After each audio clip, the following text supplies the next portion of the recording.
Pyramid மெடிடேஷன்றது வந்துங்க, இந்த இயற்கை சார்ந்த இடங்களில் நம்ம பண்ணும்போது ரொம்ப அற்புதமான பேராற்றல் வெளிப்படுங்க. எனக்கு வந்து ரொம்ப நாளாக ஒரு ஆசை. பிரமிட் வந்து ஒவ்வொரு மரங்களுடைய தன்மையை வச்சு உடம்புல 5 சக்தி இயங்குது, பஞ்சசக்தி.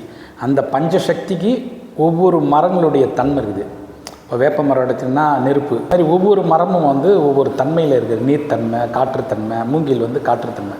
இந்த மாதிரி ஒவ்வொரு மரங்களை வச்சு அந்த தன்மைக்கேற்ற மாதிரி அந்த அந்த இடத்துல அந்த மரத்துக்கு கீழே ஒரு பிரமிட், அந்த மரத்தினுடைய எடுத்து பிரமிட் டைப்பில் பண்ணி ஒருத்தர் உட்கார்ற மாதிரி அந்த மரத்துக்கு கீழே தியான முறைகளை நுட்பங்களை பண்ணணும்னு ரொம்ப நாளாக ஆசை. இறைவனாண்ட ஒப்படைச்சிட்டு அதுக்குண்டான வேலைகளை ஆரம்பிக்க போகிறேன். ஏன்னா நீங்கள் வந்து இந்த பஞ்சசக்தி சமமாக இருந்தால் தாங்க உடம்பு வந்து ஆரோக்கியமாக இருக்கும். சுத்தமும் அதிகமாக கூடாது, கபமும் அதிகமாக கூடாது, ஆய்வுத்தன்மையும் அதிகமாக கூடாது. இந்த 3ம் சமமாக இருக்கணும். இந்த 3ம் சமமாக இருக்கிறதுக்கு அறுசுவை உணவு தேவை. அறுசுவை உணவு பத்தாத நம்ம வந்து உடம்புக்கு பேலன்ஸ் பண்ணுறதுக்கு தியான நுட்பம் தேவை, தியானம் தேவை, பிரமிட் தியானம் தேவை.